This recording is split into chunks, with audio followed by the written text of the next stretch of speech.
What's up? If you're watching this on YouTube, we are Game On Financial. My name is Garrett. I'm at your local tax guy. This is Joseph. I am manager here at Game On Financial, and we are excited to bring you guys some good content today talking about the complaints we get from our content creator clients who maybe have had bad experiences in the past. Complaints about us? Not about us, no.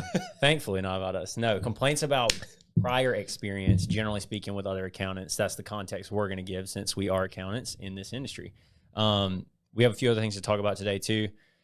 But, yeah, let's just kick it off. How was your week? I know we've caught up a ton. We talked last night for quite a while just shooting the shit. But what's been going on? Not much. Short week today, so I don't know if anybody noticed we didn't record last week.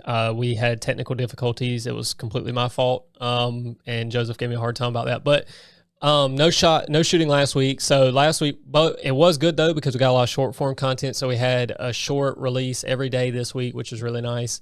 Cranking up the content grind. Cranking it up, and this week now we have to record 2 podcasts. So we have this one today. We're obviously going to do one tomorrow at our regular time. Trying to coordinate some guests and stuff like that, and that's probably been the hardest part. Is in addition to everything else we're doing on here, we're like with our actual firm and running the business and stuff like that. The content itself is just, that's coordinating one more thing for us. And not to complain, it's been great. I've really enjoyed it so far because it's just so much different than what we generally do, especially coming off the tax season rush. But it's busy, man. I feel like I'm nonstop. I know that. You and Jamarian over there, which, hey, we got Jamarian today. Producer shout out. J-Man. Yeah, producer J-Man. Shout out. He's over there. He's off screen. We're going to have to get him on here one day. Get him a mic to have over there so he can we have one. We need to actually give him one because I didn't even consider that, but we have the cord and everything, and we could hook him up. Yeah. We need to get him one. I watch a few podcasts on YouTube that they do that. Their producer, they have, and they'll pan to him sometimes when he has stuff to add. So, but it's been interesting for sure, cranking up the content. Garrett and I both have been involved in the content world for so long, watching content, consuming it, which is why we got into the industry in the first place, as we've talked about in the past. But as far as actually creating it, it's still very new to us. And so while we do have a lot of the resources through our clients and just through watching it for so long and being able to take stuff from people, it's definitely different being the one creating it and, actually sitting down to film and edit and all of these things. So working that into like our normal accounting work and stuff has been interesting, but we're picking it up at a good time because it's our slow time of year. For those of you who don't know, the accounting industry, especially tax focused like we are, is very busy in the spring and the fall. So summer's slow time for us, similar to content creators. This is a slow time for a lot of them with off seasons for certain games and stuff like that. So a lot of games, yeah. It's hard when for them picking up in November when all the other games are releasing, and then for us picking up right after that in tax season. That's probably the hardest span of communication for us. They're busy. Yeah, but right now they're not as busy for the most part. Obviously, their business is much more year round, whereas ours is cyclical. But yeah, absolutely. And it's just hard coordinating all those things, but still fun nonetheless. Definitely. Really enjoyable. The content for me is this is the most fun I've had in our business since we've started it, because of course we're doing the accounting, the taxes, that's what we're known for, and that's always what we're going to do, and that's going to be kind of the bread and butter, but this is so much different. It really scratches that itch of being like an entrepreneur and having to do kind of like everything. The uncomfortable, right? The uncomfortable part, growing, a little bit and doing things that you maybe don't really know how to do. I think that's like good advice to anybody out there. Like you're starting off, you just tend to fall into those boxes of, okay, I know how to do this. I'm just going to do this really well. Yeah. But it sometimes takes getting outside the box and doing those things that are uncomfortable to be able to grow. So that's definitely what we're doing. Yeah. Question in chat already, and I'm really excited about this one because it's completely unrelated to taxes. Do you wear normal or skinny jeans? I just want to point out they look super skinny on me because I'm tiny, but they're skinny. I promise they're normal jeans. Okay. Joseph, on the other hand, he's a big guy, so his jeans probably look skinny, but his are normal jeans. Mine, I have to wear skinny jeans just to look normal on me. So I honestly kind of hate jeans. It's like probably one of the things that I like. Is hate jeans? To find fit. Oh yeah, like trying to look for jeans. Yeah. I agree. But that's like all I wear to work now. We imagine the time when we used it was slacks every day to work and button up shirt and all that stuff. It's collar, so funny. Right? And you're in a t-shirt today, and it's like, and the only reason I have a collared shirt on was just because I just happen to wear a collared shirt today. But usually it's a t-shirt and all. So good question. Let's kick it off. with the topic for today. So complaints we get. So Garrett, question for you that I want to kick this off with is, what is the number one complaint that we hear from our clients or even prospects on a discovery call about maybe past experiences? What is that number one complaint? Number one has to be poor communication. And just so everybody at home knows, we Joseph and I go over a lot of this stuff beforehand, and we kind of have rough topics, but a lot of this stuff is off the cuff, and Joseph and I would be in perfect agreement on a lot of it because of we just hear this all the time. And I think that'll show through in the podcast, or if you're hearing this on YouTube, whatever. But poor communication. Do you agree with that? I'm sorry, I caught you mid-sip. You're good. I definitely do. I mean, I think the number one thing is always that they felt like they couldn't either get with their other accountant. Yep. They couldn't ever get a hold of them. So they maybe were trying to call them and they couldn't get a call back, or emails and they weren't getting responses, or communication in the sense of they were talking to them, but it was very base level, right? So they were getting the minimum level required, right? Here's your return. Here's what you owe. No explanations, no educational aspect of what's going on with their business. Very, very surface level. And so those are always things that we're hearing from people who had a past experience with an accountant. We hear it with other things too, with attorneys or maybe other service providers, but definitely from an accounting perspective, which is obviously what we do, that's the number one for sure. Yeah, I think it has to do with a lot of timing, and there's a gross misunderstanding of kind of how, because we just actually spoke to it, and how like busy season works for us in the accounting industry.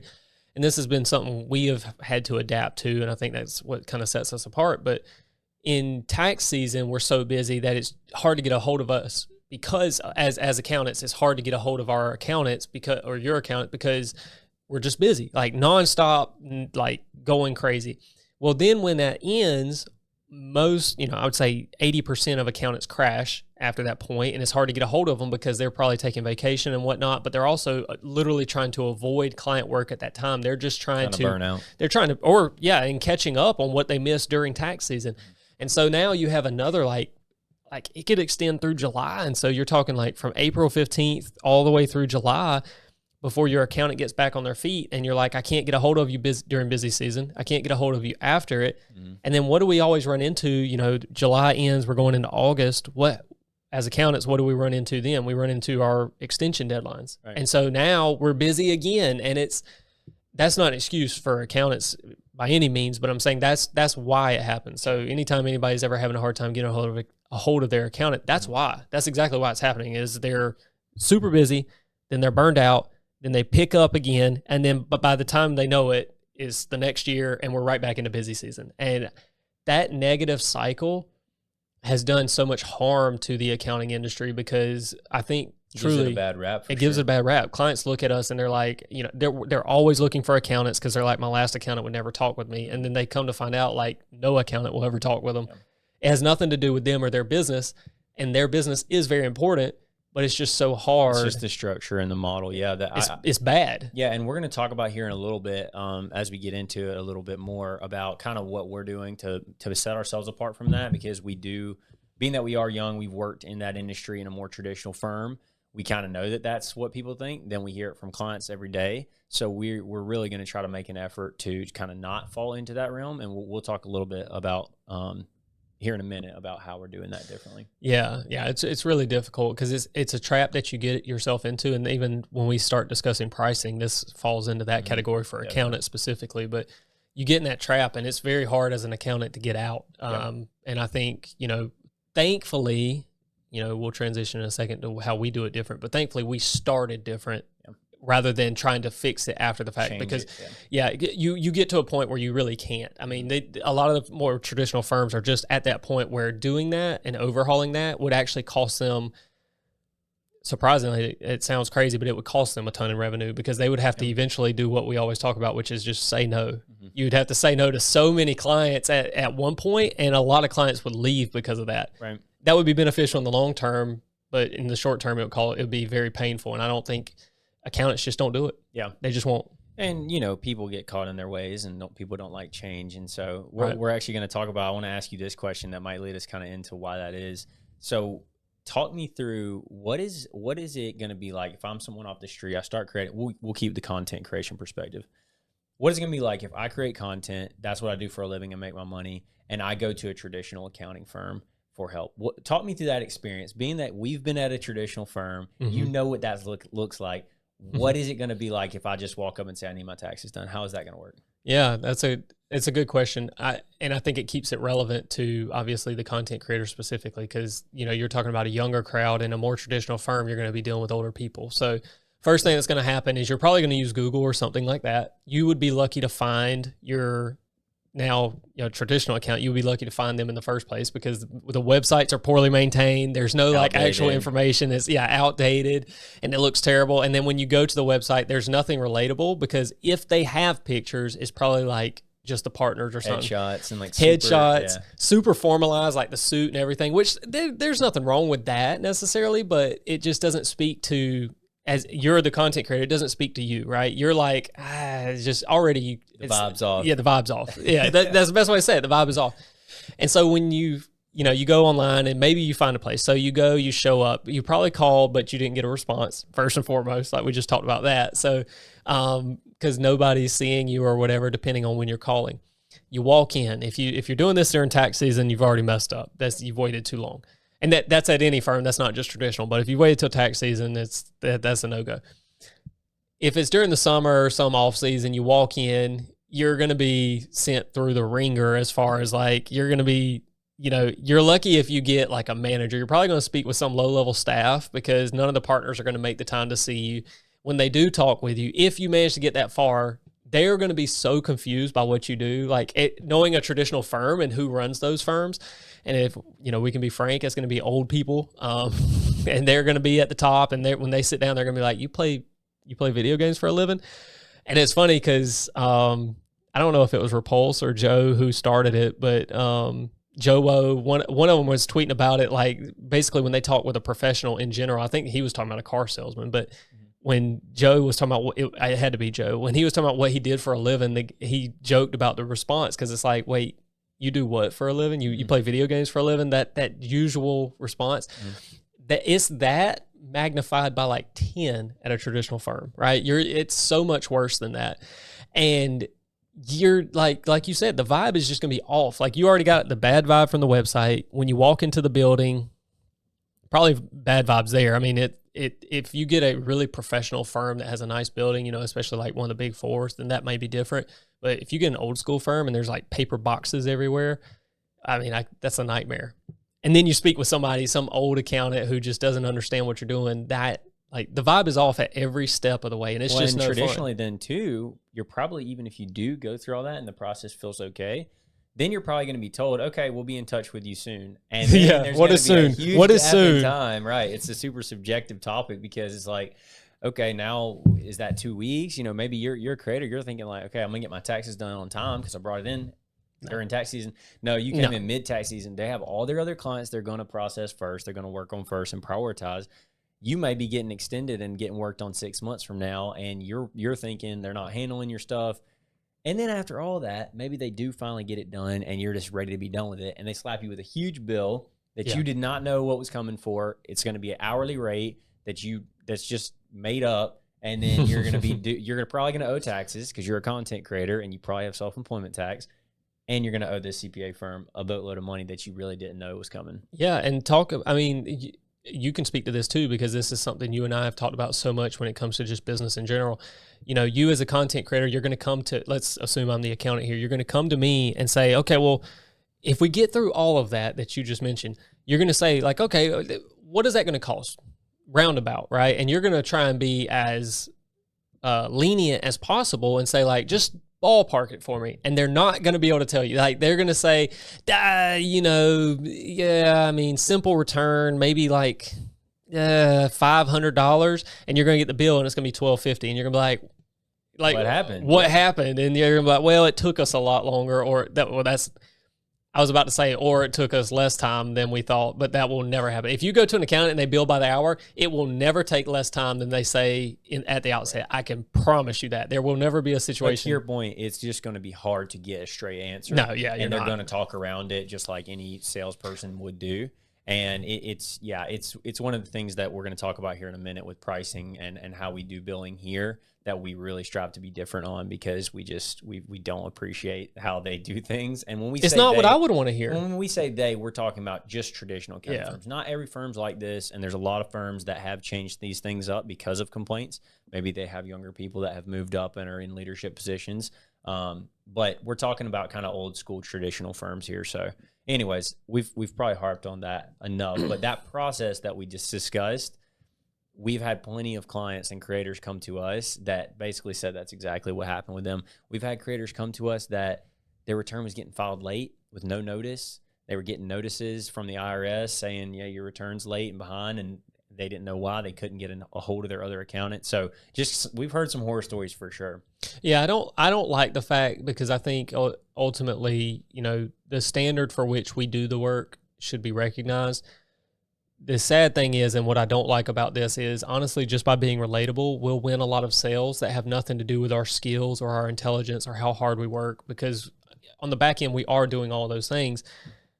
But that's not what convinces people to come and use us. They, once we get on that first call and they see that we're different, and I'm not bragging on us, I'm saying the opposite. I'm saying all we really have to do is just be relatable in the beginning and understand where they're coming from and be empathetic, and then give a straight up price. That is so easy compared to, like, once we get a client in the door, then we got to hit the ground running and we have to deliver on all that. But, they don't care about any of that. They just care about, like, can you do the job? How much is it going to cost me? And how quickly can it get done? And traditional accountants, for the most part, shoot themselves in the foot because they just don't, the vibe is off. And that's so easy to fix. That is like the easiest thing to fix in the world when it comes to sales and just bringing on new clients. And, it's a wonder to me. And it's not a wonder why there's not more accountants in the space, but it's because they've been raised in those traditional firms. Mm-hmm. And I feel like they've been taught poorly. And there's a lot of it, me and you, when we started here, and Melanie could speak to this too on the podcast, maybe when we have her on, but, a lot of that training was ingrained in us, and we had to kind of unlearn and take a step back and say, like, what is really important to these people? Like, do they care about getting in the weeds of how we're going to do everything? No. We could spend all day talking about that. They just want to know the job's going to get done. They want to know they're going to be taken care of. Sure. So sorry if I rambled there. I know you were trying to transition to another topic. No, you're totally good. I just was scrolling. No, you're good. Yeah, I mean, I think we kind of beat a dead horse probably there. We don't want to do that. But I do think that we just hear these complaints so often, and we just kind of wanted to share, because I think there's a lot of creators probably in these exact experiences this year. And we're like, you don't have to do this. There's a better thing out there. So, anyways, let's move on to the next part, which we're going to talk a little bit about billing. And I think, Garrett, you had a tweet you wanted to share. Jamarian, can you pull that up by chance? I may have caught him lacking over there. No, yeah, we're gonna pull up a tweet that kind of strike the conversation between Garrett and I, and we just wanted to bring it up to talk about on here and frame it in a way that it applies to creators, but also how it applies to our business as well. So I'll let you kind of take it. Jamarian, I don't know if you can zoom in on there by chance, and I know it's going to be hard for them to read. The main point. This is Sooner, by the way, Sooner Creative, and he makes a good point here. But the point isn't necessarily his tweet, so to speak, but the conversation that happened around it. And the initial tweet was actually deleted, and that's why we had to pull up Sooners, was because the original tweet is gone. And you'll notice even Thomas Frank, who is a massive YouTube creator and actually does a lot of work with Notion, like a ton of work, a lot of courses and stuff for Notion. He commented on it, and he was kind of saying the same thing as the general thesis on why you should be more focused on value billing rather than billing by the hour. But what I wanted to talk about was exactly that, and why it's hard for us. We had to get over it, but applying that to editors as well. How you bill your services is, in a lot of ways, what separates you from Joe Schmo down the street. And what I mean by that is, in a lot of cases, you don't necessarily, and when I say you, I'm talking about the creator, but this applies to us as well as accountants.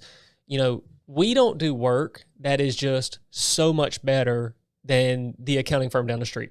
That's not the case at all.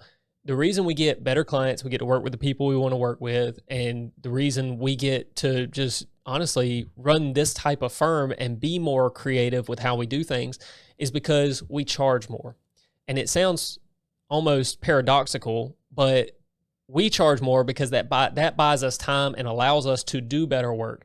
And you think like, oh, I've got to bill X amount and then work my way up. And it was funny because you talked me out of this when we first started. You were actually the one that told me this because you had worked at a previous firm that, you know, kind of opened your eyes, I think, to it a little bit. But you should charge based on the value that you're providing, not based on the amount of time it takes you to do a project. And that's going to sound crazy because for a lot of editors, I think they charge based on how long it's going to take them to do a project, or maybe even by how many videos they're going to do. So they may charge by the video. Which again is kind of almost tied back into a time constraint, right? It's tied. Yeah, exactly. I mean, ultimately that's the way you do it, is because you want to so bad put a thumb on like how to charge something, and you want to have a templated out method of being able to charge that. The only thing is, at some point, there's only, in a service-based business, which is what editing is, which is what accounting is, there's only so much time, and you're going to run out of that. And you may say, well, then I'll raise my rate and I'll raise my billable hour, but then you don't, because people get pissed at you. You know, you get to the point where like once you fill up all your time, you're probably already doing a lot of free work, right? And that consumes you. And then you're also working with a lot of people who came to you for one rate, but they wouldn't stick with you for another rate. Well, and there's one more piece to that too that you're not mentioning, which is if you bill by the hour, you're penalized by doing the work faster. In essence, by getting better at your job, let's use editing for an example, right? If an editor charges $100 an hour to do their work and they get really good at editing, they're editing videos quicker, which then inherently means even though they're better, they're getting paid less for what they're doing. That doesn't make any sense at all, right? They're adding more value because they're better at what they do. Therefore, they can do it quicker, which again is time-based, but it is valuable because now they're maybe getting editing done for 5 videos in the time it would take the content creator themselves to do it in 5 hours. And so they're saving that person a lot of time, hence worth more money. So to Garrett's point, I think a lot of people, and I don't want to cut you off. No, you're right. I think a lot of people just get so caught up in, well, if I bill by the hour and I set the price, then, you know, it just works over time and I'll, you know, whatever. No, it really, really doesn't. And we talked about a minute ago how we're going to kind of apply this to our business. Garrett, how would you say value-based billing has changed what we do, and why do we use that approach? Yeah, so it's changed the way we do things, because if we were billing by the hour, the perfect example is what we've done with Jamarian with creating content. If he had to bill time in addition to doing the content and we paid him based on his billable time, what would he focus on? He would focus on just billable time, and that would be it. And heaven forbid he lie on that, right? That gives him an incentive to lie based on how many, if we're paying him based on his billable hours and stuff like that. That makes no sense. I would rather him focus on the things that are actually important, and this time right now for us is creating the content, editing, doing all these things. Right. And I would pay him so much more to do those things, because that's what's going to push our business forward. If you look at how your business, where you want to be in 10 years or something, or 5 years, it doesn't matter. It's hard for me to believe that you have factored in how much billable time you have to actually do and work in order to reach those goals, right? No, that's not how it works. In fact, you hit a point if you're doing value-based billing, the billable hour rate makes no sense. There are people out there, we spoke on this when it was about XQC. Mm-hmm. His billable hour rate, Kick has done the math for the XQC deal, which is $100 million over 2 years. But they backed in kind of the math on if he streams 40 hours a week, a basic year, a work year, what that would look like. But his billable rate for $100 million over 2 years. An hour. Yeah, but it hits astronomical numbers that make no sense at some point, right? And you can't focus on the billable hour or anything like that. When we bring work in, a lot of times I don't know if the work's going to take us, and when I say us, I mean us three.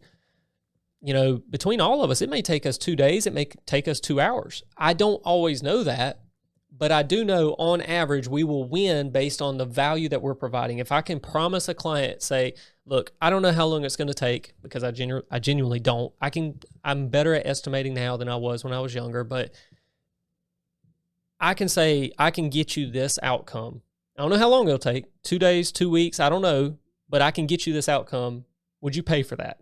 And the client, generally speaking, is like, yeah, I just want it done. Right. You know, and even better, we can set expectations by saying up front, like, hey, look, this could take us 2 weeks. You know, we deal with the IRS, bro. It could take 2 years. I don't know, but I can get you the result you're after. Mm-hmm. And if we do that, would you be willing to pay for it? Yeah. They'll say yes. If I told you, like, hey, I don't know how long it's going to take, but we bill by the hour, what are you going to do? You're going to say, well, how many hours is it going to take? I'm like, I don't know. And you're like, all right, well, I guess I'm just screwed then, you know, because you have no peace of mind in knowing that, you know, it'll get done in a timely fashion. It also incentivizes us to take longer on projects, which gets us behind, which gets us probably not good referrals, and it's a backwards system. And it's terrible. And it makes no sense. And if you're a great editor, which Sooner Creative, for those that don't know, he works on a lot of stuff for a lot of big names, and I'm not going to start name dropping or anything like that, but he does really good work, and it's evidenced in the videos that you like. If you know who he edits for, you see the quality product, and you can follow him on Twitter, and you'll be able to see who he works for. I just don't want to speak to it because, you know, I don't work with him or anything like that. He's just a good guy. But if you go and look at his stuff, bro, he should be not demanding the highest rate in the industry, but his work shows for itself. He should not be billing by the hour. That does not even matter. Now, I said earlier, bill by the, you know, if you're working on video, this is how much it costs for one video. That's fine, because again, it may take a long time, it may not. You kind of have a time thing backed into that number, but just don't bill by, like, you know, it's going to take me 3 hours roughly, and then if you go over, if you go under, you have a change order or anything. Don't do it. Avoid that by all costs. And what you're saying too, by assigning a price per video, that is value-based billing, because you feel as if per video you are basically adding X 100%. Number of value. Therefore, that's the price. If it's $100 a video, it's $500 a video. You feel like you're adding $500 worth of value to that person by editing their video. Therefore, that's your price. Yeah, and I'll say this too, for us specifically, I know it's led to better client relationships, because rather than have, like, we don't have to go out and have 1 million clients. You know, we've talked about this. If I had one client that paid us $10,000, or I had 10 clients that pay us $1,000 each, it's the same money, but now I have 10 relationships I have to maintain. Will we continue to try and grow our business and grow our relationships? Absolutely. But we're going to charge an adequate rate, because I never want to get to the point where I feel like I have to manage 100 different relationships. And that's 100 is an arbitrary number I just came up with, but it could be 1,000 people. But at some point you run out of time. You can't possibly do that. Yeah, that's what it is, more so than the random number of client relationships. It's more so that if you don't bill at a rate that is sustainable and raise those rates accordingly to how much time you have left, then you are not going to be able to provide the same work quality that you once were. If we were charging $1,000 per project for 10 clients, $10,000 like you said, and we do that forever, when we get to 100 clients, the 100th client is not going to receive the same service that the first and second and third client were, because we're going to have way less time, because now we have 100 client relationships. So those numbers have to go up in order to, it's supply and demand, right? It's how much time do we have, and eventually that supply of our time will go out for everyone. So I think that's a good point too, just to maybe kind of put a cap on this topic, is that's definitely one of the things that we feel like we've done differently than traditional firms, is changed our billing structure to that. And, you know, this is the exact reason why, because when a client comes to us, comes to you, Garrett, and they're on a discovery call, they want to know what that price is going to be. And we want them to know as well. We would rather them be able to see the entire amount, never changing. We do a lot of monthly billing, right? So subscription-based system where they pay us monthly. Whether they call us one time that month or 100 times that month, the price is the same. And the reason is because, one, we feel like we're going to provide the same amount of value no matter what. We're doing a lot of work behind the scenes, whether we talk to them or not. But also, we don't want to disincentivize the client into calling us. Yeah. You know, if a client calls a traditional firm and they're being billed by the hour, what happens the second you pick up that phone? You start your timer. And now you're talking to that client and the time's just ticking. They're going to get an invoice for that time. With us, it doesn't work that way. We want the clients to be able to DM us, Discord us whenever and get an answer. And so that's another reason why we've structured it that way. Yeah, absolutely. I mean, all those points, and I know we kind of jumped around and it wasn't as concise, but the thing was, like, this tweet happened recently and I wanted to discuss it because it's so important to what we do. But we're always looking for ways we can apply what we're doing and how we're running our business to the creators we're serving, right? And this is a massive one for, you know, if you're editing this, I would take this so far as to say for brand deals for creators, when you're trying to assess what you're worth and what your brand is worth to, you know, somebody who's trying to maybe sponsor you or whatever, give you a brand deal, you know, do not, you have to know what you know at some point. You have to know what yours is worth. You have within a range, but don't undervalue yourself based on time or, you know, time you're going to put in or anything like that. That is the worst thing you can do, because you're going to end up with the worst projects, the worst clients, and the lowest amount of money you could possibly make. It becomes a race to the bottom. If you can take any advice that we give you, avoid that, and that will set your business 5 steps ahead of anybody else's, because ultimately, rather than race to the bottom, you may not, in the beginning, it may be uncomfortable, right? Because it does take some work. And when you have those conversations, you're going to get some no's, right? You're going to, you call us what? And that's what the tweet was originally based on, was, you know, the reaction when somebody was paying their editor and their editor reached out and said, here's my new cost for the video. And he was like, it was like a knee-jerk reaction. Like, wait, what? Are you crazy? There's going to be some of that. But by the same token, that's a good thing, right? That pretty much eliminates a lot of the crap that we have to deal with when somebody's when they don't want to pay our services and our fees. That relationship probably wasn't going to work out anyway if we did it by a billable hour. So because of exactly what you said, which is it's value based. If we feel like our service is our services are valued at $10,000 and the client doesn't feel like they're worth $10,000, they won't sign with us, right? And that's okay. That's fine. Because of one very important thing, which is, generally speaking, in service-based business, which for us it's definitely this way, but even for like an editor in this example, your goal should not be to serve everyone. You can't serve everyone. You are one person. And even if you have a team of 50 people, there is still limited time there. You're only, even if you have max efficiency, which no business is running perfectly, you still run out of time, which means you can't serve everyone. And so what does that do? That price sets you apart. And to your point, Garrett, you just made, it sets you apart from those people who can't afford it. And that's business, right? Business is business. If you feel like something's too expensive for you and not of your budget, it probably is. That's okay. You maybe can get someone else. But for us, we've noticed that it's actually improved our relationships with our clients a ton, because if they're signing with us at a decently high ticket, then they probably value us. And we feel that, because usually those clients that sign with us, they're more willing to communicate with us. They're more willing to show up to meetings on time. They're more willing to get us the information we need when we ask. And it's a mutual relationship that we value them and they value us, because we've put a price in place accordingly. Yeah, you can say you value something all day, but until there's a number behind it and there's skin in the game, it takes on a completely different meaning when that happens. Right. You're exactly right. What happens if you're an editor and you charge very, very low numbers for edits? That person's probably not really valuing your work that much. So they're probably, the second they can, they're going to move on from you, or they're going to drop you off. Versus if you do charge, let's just call it $300 for a video, they're going to pay it. They're going to expect, you're right, a high delivery, which again, you do have to deliver, as we said at the very beginning. But if you do deliver, they're going to value you so much more, and they're probably going to vouch for you, and they're probably going to, you know, be really, be by your side, really. Yeah. So yeah, 100%. And I mean, with one $300 video, you buy yourself so much more time than having to do $10, $30 videos. How much better of a video can you make when you're just working on one for $300 when you otherwise would have had to do 10? And any client, yeah. And if you think about it, I know again, we're beating a dead horse here, but any client that, if they're only going to pay you $30 for a video, the moment somebody else comes along and offers $29 for a video, they're going to jump on it. Right. And so like now, you have to set yourself apart. You not only have the worst clients, but you also have clients who are just going to dip on you as soon as somebody, that's what I meant race to the bottom, is as soon as somebody releases a lower price, even by just $1, they're going to jump on it. Sure. And versus like, if you're paying me $600 and the competitor down the street is charging $590, like, that's just not enough difference for you to be like, yeah, but I'm going to leave Garrett and Joseph, who I vibe with. I like the connection there. They communicate really well. Like, you're going to be much more focused on those things and the actual product delivery, all that, than you are like, oh yeah, I saved an extra, what would that be, $120 a year on my accountant. Like, nobody one, I don't know anybody who brags on having the cheapest accountant in town. That's like, that's a bad thing. I wouldn't want to do that with an editor. Like, oh, I have the cheapest editor in the world, you know, like, yeah, you probably have cheap videos. That's a good point too. Your pricing really does set you apart, right? Yeah.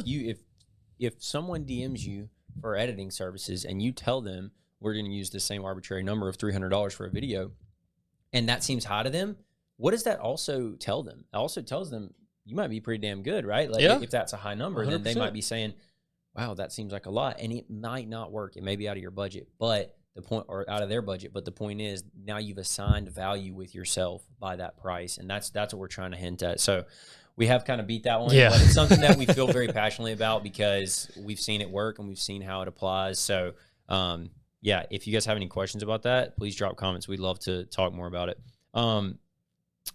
Next topic is our journey into content creation, because we have recently started posting some content. It's probably not the best content. However, we know we just got to get some content out there. The content's absolute fire. You need to go check it out. It's on YouTube. It's on. You can find us on Twitch now. You can find us YouTube, TikTok.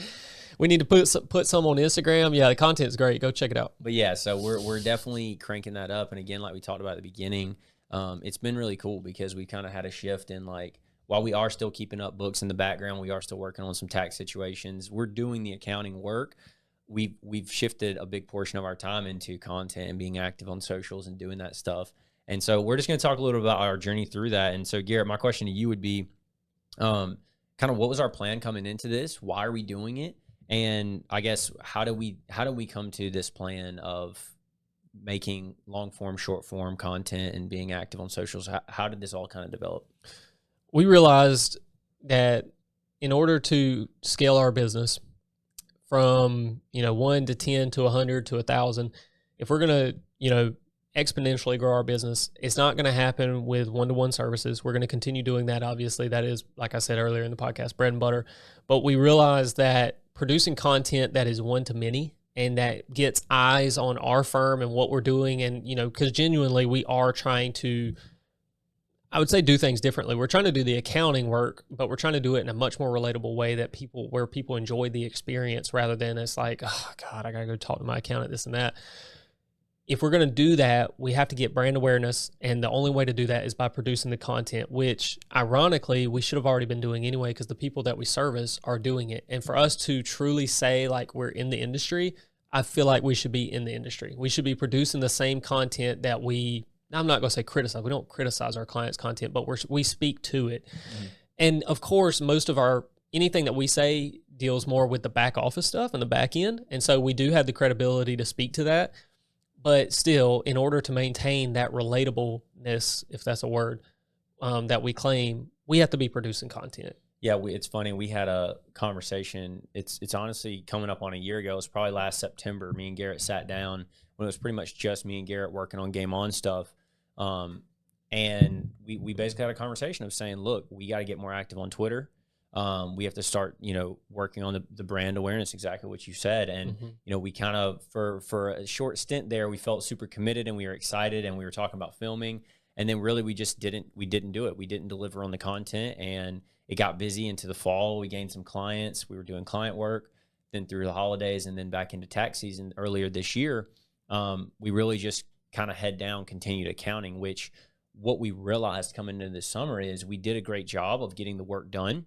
And we have grown, which is exciting, but that's not going to get us to the next step. And so it's been really exciting to kind of sit down, take a step back and say, okay, we've brought on clients and we've grown really just from client referrals alone. Mm-hmm. How can we grow to the next step? How can we get more people to learn about us and how we help content creators on a daily basis? How can we broaden this reach? And this is how, is by creating content. And so that's been a fun conversation to have. And now that we've actually started doing it, I would say it's been about a month. I mean, this is episode number 6 of the podcast, and then we've been putting out short form as well. It's been a fun month. It has been. And, in addition to all that, it's not so much about us, and it's a lot about us and obviously driving people, because we think if we're providing the service that we're providing, it warrants the attention that we should get from putting out content. But also, there's the part of me that you mentioned earlier, like, at some point we can't help everybody.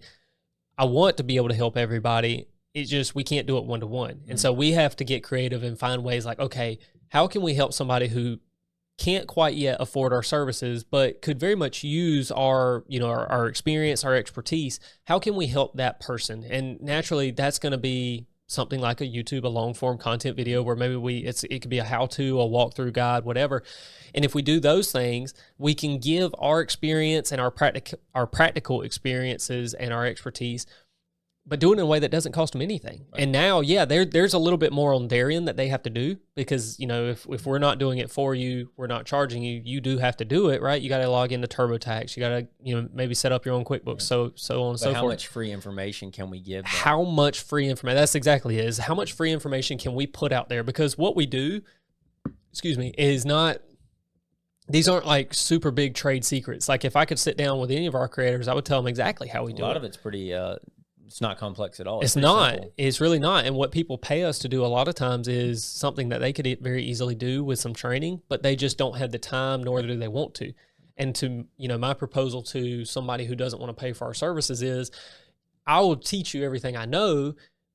You just have to do it. You have to apply it. And whether you do or don't, that's on you. That's, that's the trade-off there. And so ultimately we want to put out as much free content as we can to help as many people as we can, because we realized, we can service one-to-one all day, but and we talked about, it's funny, we talked about this last night, is that the highest and best use of my time? Probably not, now that our business has gotten to the point where it's at. Is it the highest and best use of your time? Probably not. You shouldn't be necessarily meeting with clients one-on-one, because for our business, you could be making the business so much more money, and I could too. And we will fill those roles with very qualified, highly efficient people to do the one-to-ones, right? But there's so much more we feel like we can do. And I just want to piggyback on the back of that and just say that the educational aspect is huge. And this is something that we've heard from a lot of our current clients that have told us they enjoy. And we've also heard this from even just prospects and other people that we talk to that say they want to learn how this stuff works. Now, are they saying that they want to learn how to do tax returns? No. But they want to understand their business, and they want to understand the financial and the accounting aspect of a business. And that's been something that's super fun for me. I like teaching people. I've always enjoyed that, coaching and teaching. And I know Garrett's very similar. And so for us to be able to say, okay, we can bill one-to-one clients, right? We can maybe have, let's say 100 is our max. When we get to 100, we can't afford, we don't have enough time for any more, but without hiring a ton of staff. How can we help 1,000 people? Yeah. Well, we can put out podcasts just like this, where we talk about bad accounting situations and how to avoid them, where we can talk about, do you need an LLC, where we can answer all these questions. We feel like this is just such a better outlet for us to be able to help more people at a free price point, because not everybody can afford professional services at a high level. We understand that. But we do still want to help a ton of people. So that's been really cool for me. And that honestly is kind of my motivation and incentive for doing it, is if I can help one person from this podcast that wouldn't be able to pay for our service, but they got something out of it, I will feel, fulfilled by that. That's the whole goal. Yeah. I mean, if we could do that, because ultimately that comes back to us at some point. And that's really the investment in the future for our firm, is saying, like, if we just put out all this free content, we'll get ours one day. Right. We're not too concerned with that. How many clients have told us, like, bro, you should make a course, you should write an ebook, you should do this. Like, how many people have told us that? And we do have exciting things coming, by the way. So stay tuned for anyone still watching. Stay tuned. Keep checking the content.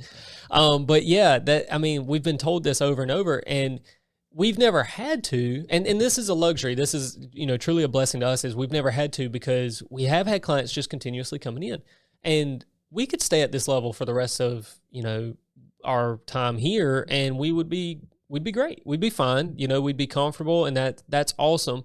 But, me and you specifically, it's always like, but how can we do more? Mm-hmm. How can we do more? How can we do better? How can we charge more? How can we help people who can't pay at all? How can we give them something free? Right. How can we, if we're talking about like we talk about a ladder all the time, and you have, our services are right here in the middle, and then you have like a higher tier level of service that we can offer, or at the higher end of the ladder, and that costs more.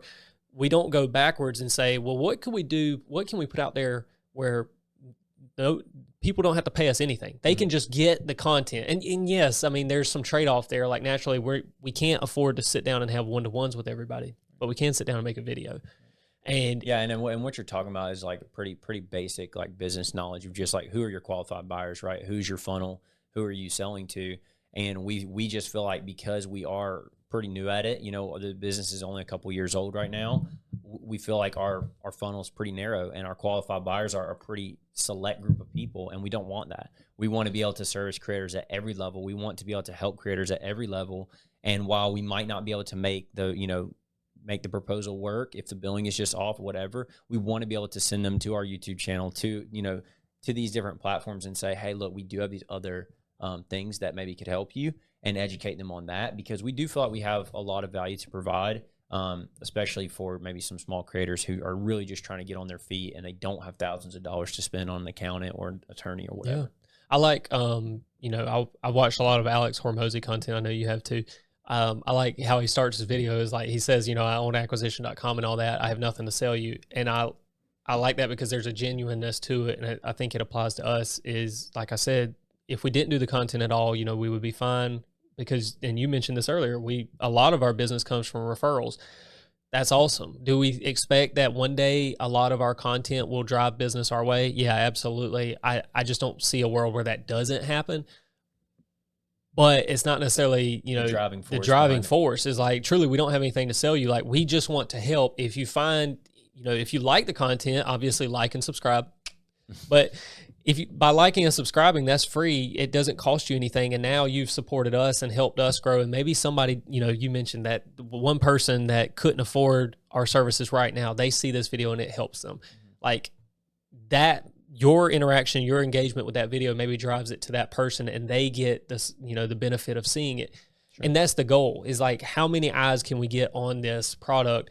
And honestly, how many eyes can we get on it that will criticize or give some pushback and tell us like, hey, I think you could do this better. We've already had a client reach out and say like, hey bro, your thumbnails suck, right? And it's like, yeah, they do. Thank you. Right. Like, I mean, you're exactly right. And then they put us in contact with somebody who could help us. And now we're about to pay that person to come in, do our thumbnails and stuff like that. And we're constantly trying to improve, which is the exciting thing, is like you said, how can we do it better? Like Garrett and I, for those of you guys who don't know us and you're maybe watching for the first time, Garrett and I are like the most critical people of each other. We're constantly like roasting each other, and just like, Garrett will give me He's so toxic. It's so bad. I can't escape it. He'll give me like a stat of something we've done good or whatever. And I'm like, Garrett, head down. We got to do more. That's not even a tenth of what we need. I said, hey, we've done like 10x what we did the year before, so on and so forth. I mean, we're 2 years in, so it's not like the craziest thing, but it's a stat nonetheless. And Joseph's like, yeah, that's like, we haven't done shit. And I'm like, bro. Yeah, so it's but that, to your point, I just wanted to say, we are constantly trying to improve. We understand the content we're putting out right now is obviously going to get better, and we're just starting, but we are really excited because we've already seen growth from it. Really, we have, and we've already seen, like you said, creators reaching out, trying to help, and I think like we said, even if we are able to help somebody that we never get to talk to, that they just saw it and found it helpful, and maybe it helped their business or helped them grow. That's the goal. The community is so great because, I love that. And I think, we probably haven't harped on it enough, how we stepped out, and as nerve wracking as it is, because we're when it comes to accounting, we're good at what we do, and then we have to step out and do something we're not good at, and that's uncomfortable. And then the community has reached out so far and just been like, hey bro, do this, change this.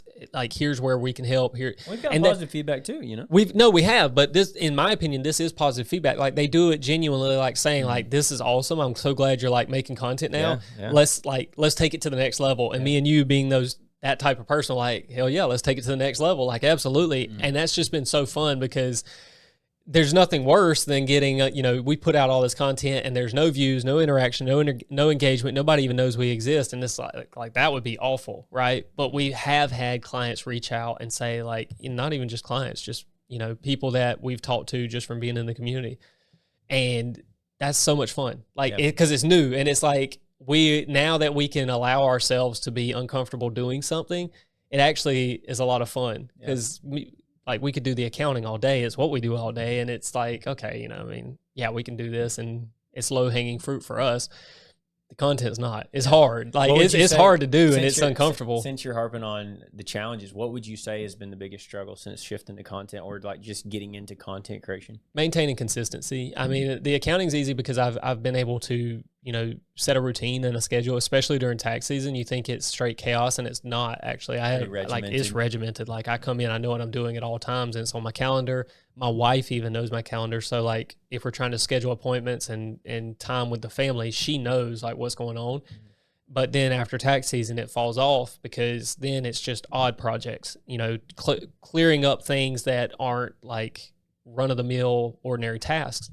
That's what content has been. It's been really difficult because that, we don't know what we're doing and we haven't gotten that consistent schedule yet. So we're trying to find that.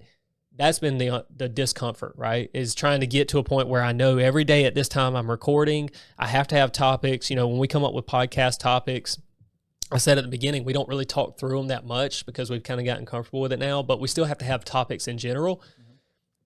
That, you're reaching out to me like, hey, we need to come up with topics, got to do this, got to do that.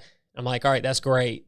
But I haven't like worked it into my calendar. And so it's just throwing me off. And that's something too that we have, really recommended and I guess preach to our clients to do is to regiment it and schedule it. So we're trying to practice what we preach to people because we do have the unique opportunity and experience of working with the creators and a lot of them. So we are able to see like what they have done and that has made them successful and be able to apply those things for ourselves. So that's what we're trying to do for sure. And, I'm sure we're going to grow and get better at it. And we know we will, but it's exciting just starting something new and kind of venturing out into like those uncharted territory. You know what I mean? So yeah, this podcast alone, we're so much more comfortable doing it now. Imagine, Definitely. This is episode number 6. So we're on number 6. Dude, imagine number 60, right? It's just, it'll get there. And the fun thing is it hasn't taken long for us to, kind of hit a little bit of a stride. I am truly excited about where we'll be in the future with it. Definitely. It's a lot of fun. Last thing we're going to cover today is I think we are coming up on our time cap. We usually try to keep these about an hour. We've talked about general accounting experiences, some complaints there. We talked about kind of what maybe we used to be doing. Then we talked about how we're different, right? We've talked about the billing structure as well as just how we work with clients. And then now we're talking about content. It sounds to me like we kind of have a lot going on here. Garrett, how do you fit all this into your personal life? And how do you do things outside of work? Because it sounds like to me you're doing a lot between content, tax returns, bookkeeping, new client calls. Tell me a day in the life of your local tax guy. Oh, man.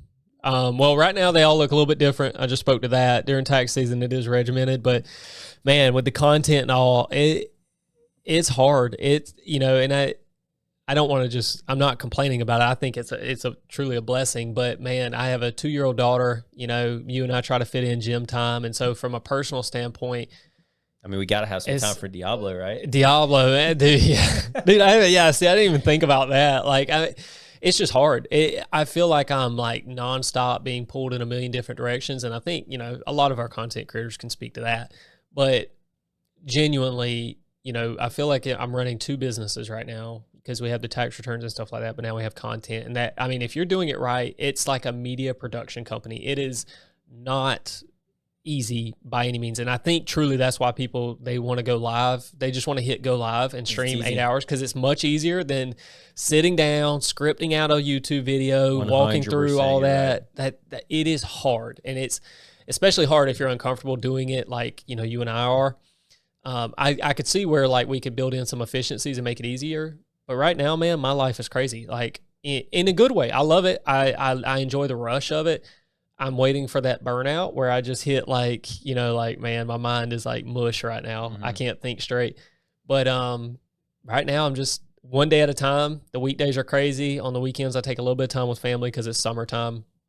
And then at night, I'm grinding Diablo, pushing level 100 push, probably start a hardcore character here. I'm slaying everything. So Jamarian's shaking his head over there because he won't play with me. Joseph won't download the game with me. And not a big RPG guy, Yeah, I know. But that's me. What about you? I know gym and all that. Give me the day in the life. Because you work out in the mornings now and I work out in the afternoons, and that's been that has sucked, by the way. I have missed that. Yeah, Garrett and I will take credit for getting Garrett in the gym because I would say Garrett used to train before I met him, and then probably around the time I met him, he was going to the gym a little bit. But I guess it was 2 years ago. No shot. Was it 2? It was 2 years ago. It was almost 2. Yeah, it was like October. Fall of 21. Yeah. So this fall will be 2 years. Wow. Garrett, we and him were texting. I wasn't working here yet. And basically he was saying like, yeah, we need to get a workout in. And he came with me, and then he came with me again. And then he started coming with me consistently. And I was like, all right, we're doing this, And we probably trained together for like almost a year. Solid. Every workout. Yeah, we trained solid. Together, Yeah. Which was really good because for those of you guys who are in the gym, not to make this about the gym, but for those of you guys who are in the gym consistently, a good workout partner helps a lot in pushing you. And so that was good. I think Garrett grew a lot during that time. And, I think you kind of built a good base for yourself in the gym. But since this past tax season, with just schedules being different, just as you just said, you have a 2-year-old, you've had a lot of life happen. I've had a lot of life happen. Shifting times of training. A lot of times it was after work. So we would usually work until between 4 and 6, just depending. During busy season, it's usually a little bit later. And we just leave and go train right after. Now I'm training in the mornings. So really, it was our wives. I just want to point that out. My wife works a lot in the mornings. His wife is going in. She goes in the mornings, but between our 2 wives, they wanted to actually see us. And so we actually had to accommodate. And he was like, I got to go in the morning. And I went in the morning with you for a little while, but then my wife started training, like personal training. And I realized very quickly, like now I'm literally never going to be able to do it again. And I hate that because, dude, our workouts were so much better when we were together because and it's the same in business, not to get off topic here, but it's the same in business. Like having you here literally changes everything because there's that one extra person to push me when I probably wouldn't push myself. And that sounds like really cliche, but it's very true. All those little accountability. You need the accountability, and it's in the little things that add up over the course of a year where those things you would fall off. Like you wouldn't be where you are today. Not because like I would just skip the gym altogether. I still go to the gym, but it's those couple extra reps. It's literally those couple extra sets. So, and maybe skipping out on an exercise entirely, like I'm gonna go on home.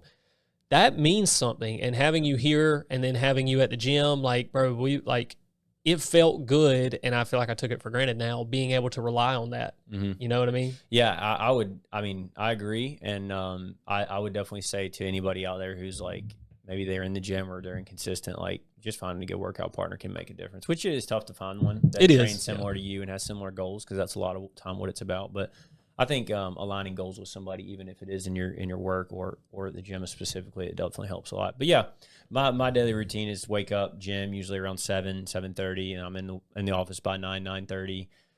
It's a pretty standard 9 to 5, I feel like, is the hours I'm normally working. That being said, I'll go home, get on my PC at night, and be on Twitter, trying to be active on socials, and I'll do some work at random times too. Because we do work with creators, I'll have people Discord me late at night when they're working, when they're doing their stuff, and so sometimes I'm responding to clients later.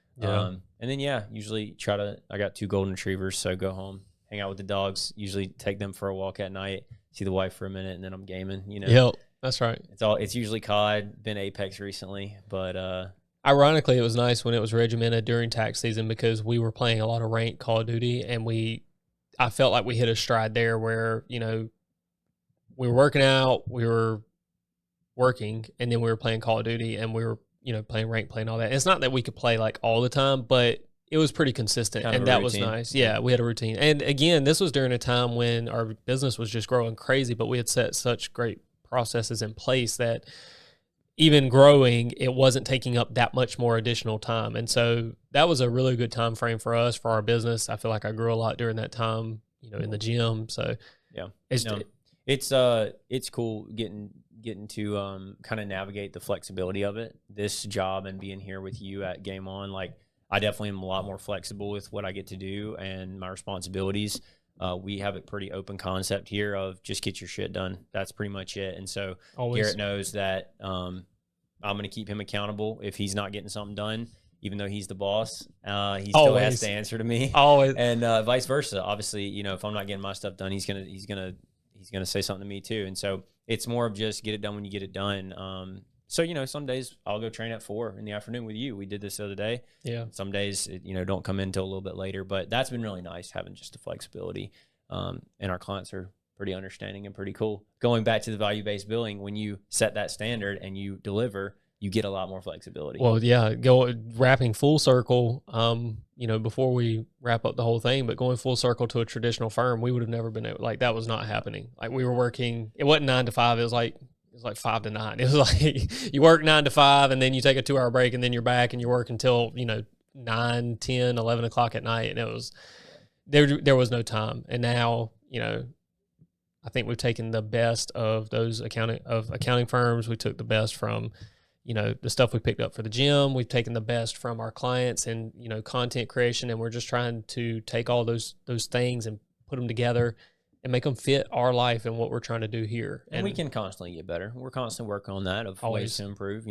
I know scheduling's been an issue trying to get with clients. We're working on that stuff and, we'll get better, but it's definitely fun. Yeah, it's been so much fun. You got anything else before we wrap this thing up? Yeah, there was one question. GS Nevermind, who actually, if I'm not mistaken, he played competitive COD for Georgia Southern. They actually won the inaugural college championship. He was on the team. Yeah, nice. They won the inaugural championship. You can look it up and everything. So that's pretty dope. So shout out to him. But he was in chat and he said, how much of going to a gaming event can a creator write off? Which I think is an awesome question. You don't even have to be a gamer. And here's what I mean by that. We're going to TwitchCon this year. We're going to write off pretty much the whole trip. Now, the TwitchCon's in Vegas. So gambling, stuff like that, we can't write those items off, those personal expenditures for gambling and stuff. But like the airfare to get out there, the hotel, meals, the TwitchCon tickets themselves, all of that stuff. We're going to write off pretty much all of that because the entire event is networking for us. That's really the sole reason we're going, is to see our creators and whatnot. And so, yeah, it is a case-by-case scenario, but I will say, sir, if you're a content creator and it's treated as a business, not as a hobby, and you're going to a gaming event for networking, marketing, advertising, anything that you can wrap up in those categories, then obviously write it off, because that is very much going to build your brand, your personal brand, your gaming brand, and it's very important that you do these things in order, in these days, to stay relevant. Like, you don't have to, but it's very important. You're going to see the biggest name creators at TwitchCon, maybe one day when Kick has KickCon or whatever they decide to call it. I would even go so far as to say I would recommend it, because I think you should be, if you're a creator, if maybe even a small creator, you're just trying to get known and get out there, going to these events is when you're going to network. You're going to meet other creators. Maybe you meet another streamer that's similar size to you. You guys link up and collaborate. Yeah. I actually saw a thread on Twitter not that long ago about this exact topic, and it was telling creators, to send that DM to people that they maybe want to collab with, because you never know what connections are going to like scale you to the next level. And, we've seen this with certain creators that we follow, and even clients that, we start seeing people crossing paths, and it's really exciting, because while maybe you have 100 CCV and the other person has 100 CCV, by collabing together, that may make some really good content. And in a year, you may be double, triple that for both of you guys. So I would really recommend it, going to events. Obviously, it can be expensive. And so if you ever can get sponsors to pay for that stuff or anything like that, that can help. But if you have the opportunities to, or if it's close, maybe, like we're in Georgia, if we have an event in Atlanta, we're going to hop on it. I forgot. We're going to try and go to that one too. Yeah, if it's a close opportunity, I would definitely say to do it. Yeah, 100%. And you should be able to write off pretty much all of it. Case by case scenario, but in general, if you're creating content, something you should be doing, definitely a deduction. Cool. I'm just going through chat here, just make sure we didn't miss anything else. It doesn't look like we did. I appreciate everybody who came through today. Obviously, you can catch this in YouTube. It'll be on there, uploaded hopefully later on today if we can get the VOD to download quickly. Outside of that, we have other YouTube content that's going up. We have shorts, not only that are pulled from the podcast, but not just shorts, but videos as well. Not just pulled from the podcast, but just outright videos, hopefully to help. Those channels we're going to keep adding to them. Again, we have a TikTok as well. Those are all shorts, but I highly recommend going to check those out. That way you can get clips and stuff like that. If you couldn't catch the whole podcast, you can at least catch stuff from there. And yeah, that's about it. You can find me at Your Local Tax Guy on Twitter, and obviously on Twitch, Joseph at the Content Accountant on Twitter. And yeah, come through. So, J-Man, hold on. J-Man, what? You have a Twitter now. J-Man has a business Twitter, and he's gonna start following people. So I don't know what the actual username is because he just created it, but we're gonna get that. We'll link it in the description of the YouTube video so that J-Man the editor. J-Man the editor. It's something like, what is it? J-Man does taxes. J-Man be taxes. That's awesome. That's awesome. That's great. So yeah, follow us on Twitter. Follow us on our socials and YouTube and whatnot. And yeah, we appreciate everybody coming through. Anything else, Joseph? That's it. We'll see you guys on the next one.